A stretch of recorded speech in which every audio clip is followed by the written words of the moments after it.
Hey there, I'm Olivia Thompson. I'm 38, thriving in the real estate business and married to James, the love of my life. He's a widower with two incredible kids, Emma and Ethan, who are 14 and 12.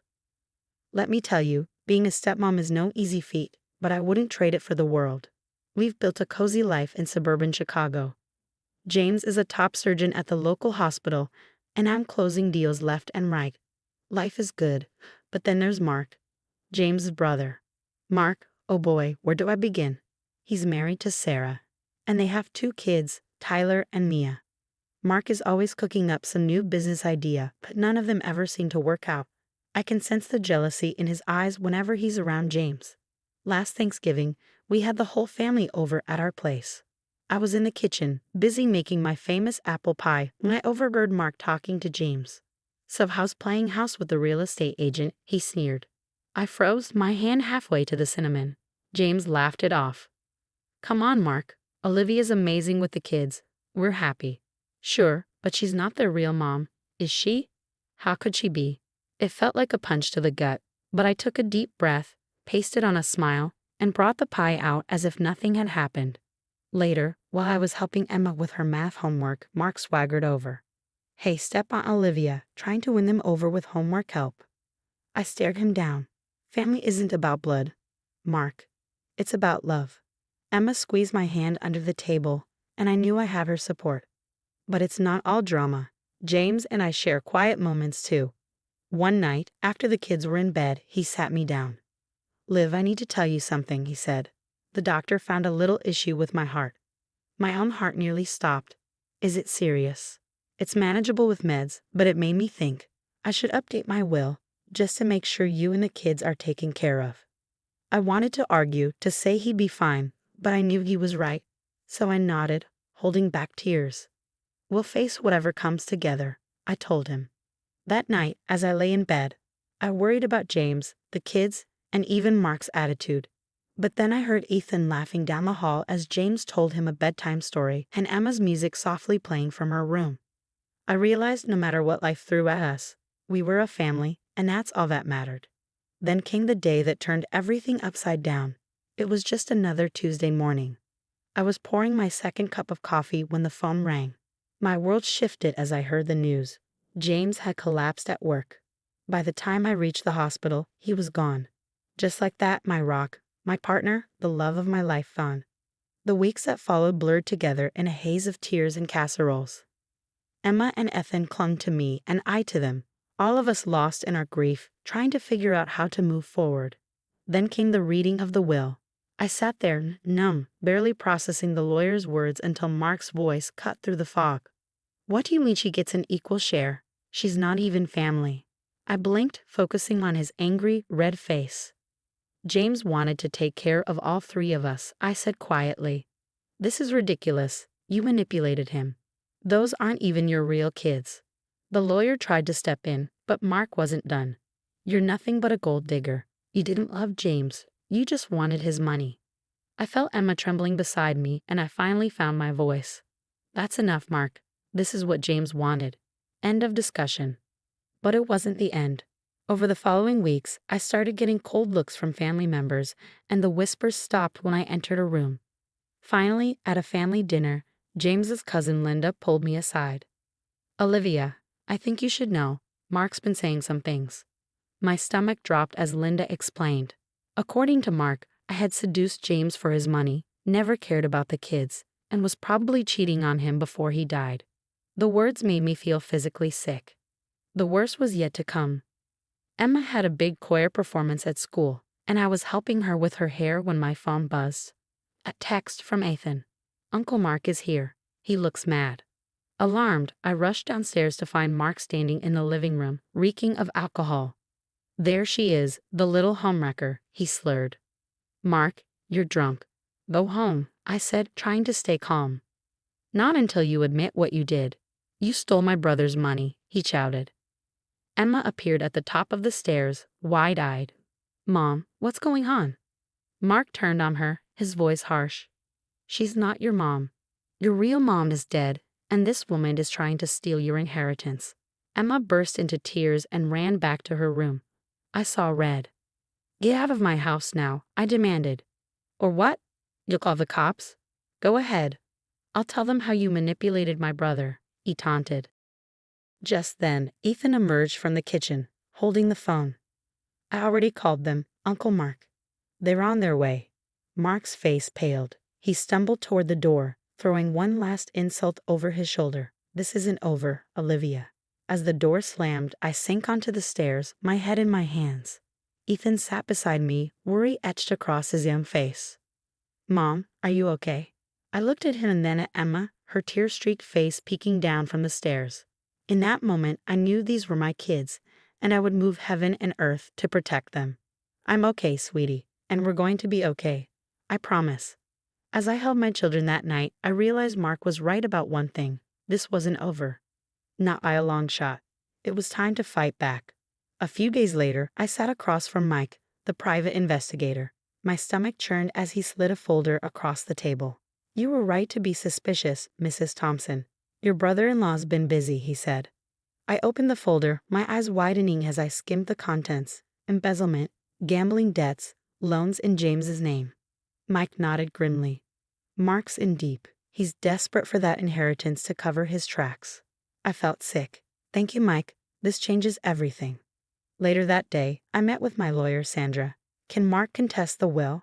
I asked. Sandra shook her head. Not successfully. James was of sound mind, and his wishes are clear.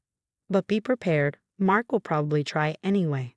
As I drove home, my thoughts raced. I had the upper hand now, but at what cost to my family?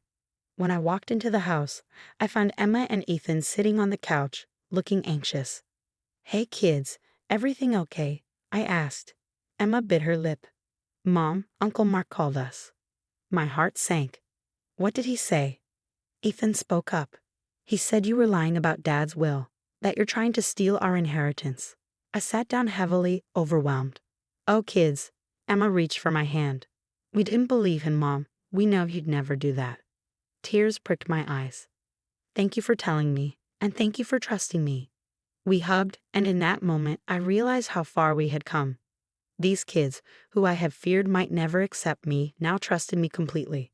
The next day, I took them to their first therapy session with Dr. Rodriguez. How are you feeling about everything? She asked gently. Emma shrugged, sad, angry. I miss Dad, but I'm glad we have Mom. Ethan nodded. Yeah, Uncle Mark's being a jerk, but Mom's always there for us. I squeezed their hands, my heart full. Over the next few weeks, we focused on healing. Game nights, movie marathons, and long talks over hot chocolate slowly brought laughter back into our home. Then one evening, the doorbell rang. I opened it to find Mark standing there, looking haggard. We need to talk, Olivia, he muttered. I stepped outside, closing the door behind me. I know everything, Mark. The embezzlement, the loans in James's name. It's over. His face drained of color. How? You can't prove anything. I have enough proof to send you to prison, I said firmly. He lunged forward, grabbing my arm. You'll ruin everything. Suddenly, the door flew open. Emma and Ethan stood there, phones in hand. Let go of our mom, Ethan said, his voice trembling but determined. Emma held up her phone. We recorded everything. Touch her again, and we'll call the cops. Mark released me, stumbling backward. You're choosing her over family? She is our family, Emma said, her voice steady. As Mark slunk away, I turned to my children, overwhelmed with pride and love. You didn't have to do that, I said softly. Ethan shrugged. Yeah, we did. You're our mom. We protect each other. Emma nodded. That's what family does. I pulled them into a hug, marveling at how, in the midst of pain and betrayal, we had forged something unbreakable. That night, as I lay in bed, I knew the battle wasn't over. Mark wouldn't give up easily. For the first time since James died, I felt a glimmer of hope. Whatever came next, we'd face it together as a family. The annual Thompson family barbecue, once a joyous occasion, was now a minefield of tension. Standing in Aunt Martha's backyard, I clutched a folder, feeling its weight like a shield. It was time to end this. I approached Mark, my heart racing. We need to talk. Privately, I said, nodding toward the garage. Inside, I laid out the evidence, watching Mark's face cycle from red to white to green. You have two choices. Back off and get help, or I go public. His eyes darted around like a cornered animal. You wouldn't dare, he growled. Try me. Mark snapped. He lunged, his fist connecting with my jaw. Pain shot through me as I stumbled, tasting blood. Dad, Tyler's voice rang out. His son stood in the doorway, horror on his face. Within seconds, the garage was full. Sarah, Emma, Ethan, Aunt Martha, all witnessing Mark's true nature unravel. Sarah's voice cut through the chaos. That's it, Mark. We're done. The police arrived soon after, leading Mark away in handcuffs. The shock on everyone's faces told me the truth was finally out, and there was no going back. Months passed, and Mark's trial became a media circus. Embezzlement, fraud, assault. In the end, he was sentenced to 15 years in prison. Through it all, Emma, Ethan, and I clung to one another. We cried, we laughed, we healed. One evening over dinner, Emma cleared her throat, her voice tentative. Mom, we've been thinking. Ethan jumped in. We want you to adopt us. Legally. I nearly choked on my pasta. Are you sure? They both nodded, eyes shining. Dad would want this, Emma said softly. I pulled them into a tearful embrace, laughing and crying at the same time. In that moment, I felt James's presence, loving, approving. In honor of James, we used part of the inheritance to start the James Thompson Foundation for Blended Families, a way to help others navigate the same choppy waters we had survived.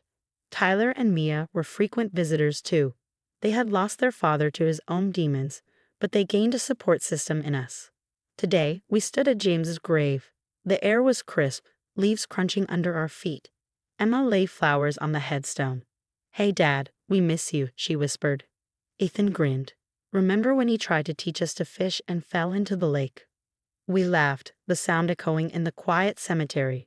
As we walked back to the car, I marveled at my children, strong, compassionate, and resilient.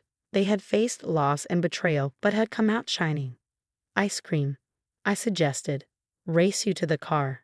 Ethan bolted, Emma close behind. As I slid into the driver's seat, I caught a glimpse of myself in the rearview mirror. The woman looking back was stronger, wiser, and more complete than she had ever been. Thanks, James, I whispered. I'll take good care of our family. As we drove away, the car filled with laughter, I knew that whatever life threw at us, we'd face it together, bound not by blood, but by love. Stronger than any legal document or DNA test could ever prove. The road ahead was open, full of possibility, and for the first time in a long while, I couldn't wait to see where it would lead us. As for your question, if I were in Olivia's shoes, I'd have given Mark a chance, but with firm boundaries. Everyone deserves the opportunity to change, but some actions, like betrayal and violence, are hard to forgive.